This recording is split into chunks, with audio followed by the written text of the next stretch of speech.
What's up everyone, my name is Joris, welcome back. If you are thinking of buying real estate for yourself anytime soon, it might be better just to wait it out a little bit.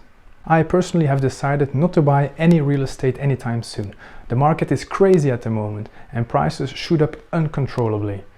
Now let's look at this a little bit further. But first, smash the like button for the YouTube algorithm and subscribe if you have not done that already.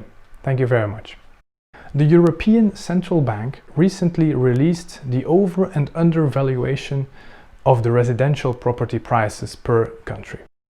Apparently, the calculated average housing prices in Europe are overvaluated by 5 to 10%.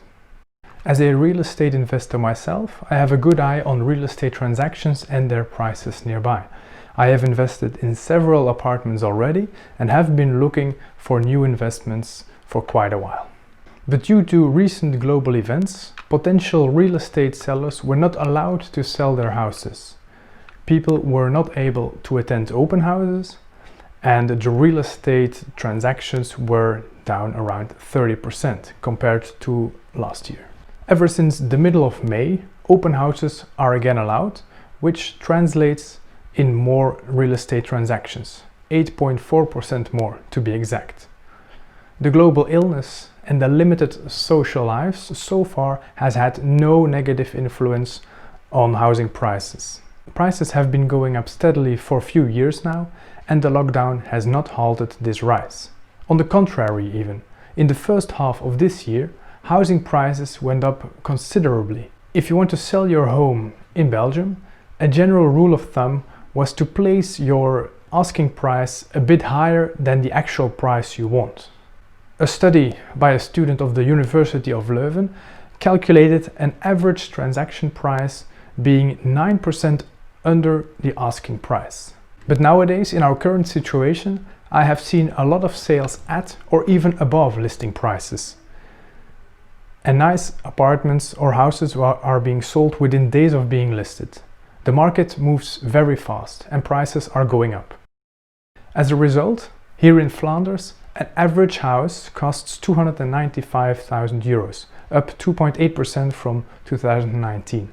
An apartment averaged 246,000, up 5.8% from 2019. The rise in house prices is supported by the super low interest rates. Having to pay off less, investors can lend more money and spend more on their houses.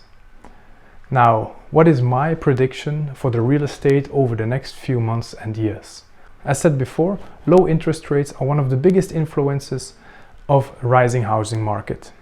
Since the central banks keep investing in the economy, the rates will stay very low over the next few years. An average overvaluation of just a few percent is perfectly allocated to the low interests. First-time buyers won't mind spending just a little more on their first own house. But so far, the good news. I will not be looking for real estate at this time. I think a dip in prices later in this year will be imminent, maybe at the start of next year. A lot of mortgage payments were put on hold by the lenders and the banks recently. But this stop is not permanent. At the end of this year, the mortgage payments will have to be resumed. One of the requirements to have your mortgage payments put on hold is that your income was substantially reduced recently due to being laid off or to be put on non-active. If this group of people does not find any income later in the year, they'll struggle to pay off their mortgages. And they might even default their payments and have to sell their house. Another indicator is the unemployment rate. The higher this unemployment rate later in the year, the less buyers there will be. This will have a negative influence on the real estate transactions and the housing prices. I believe prices will go down later this year, starting next year, because of forced sales and less buyers.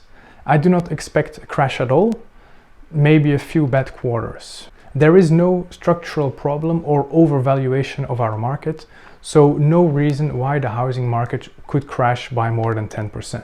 But even if the market drops more than expected, prices will be supported by our investors. At this moment, investors are a bit wary of the high real estate prices and they might hold off their new investments. When prices start to go down a bit, some interesting deals will start to pop up.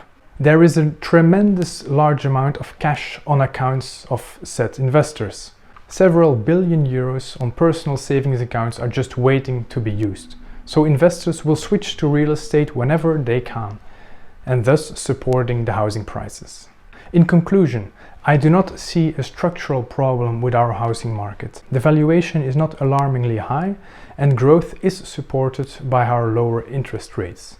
On the short term, there might be a drop in prices as a result of the global illness and the unemployment it will cause. And on the long term, the rise in interest rates might have an effect on the housing prices. But I do not see interest rates rise before 2025. Look at how long interest rates are already low in Japan. Europe will most likely follow the same path. The drop in price on the short term will be limited by the investments by the real estate investors, who will take over the homes of people that are forced to sell their houses. This will result in the real estate market being controlled by less people, and there will be more renters in the long term. According to Stadbel, in 2005, around 75% of Belgians owned a house they lived in.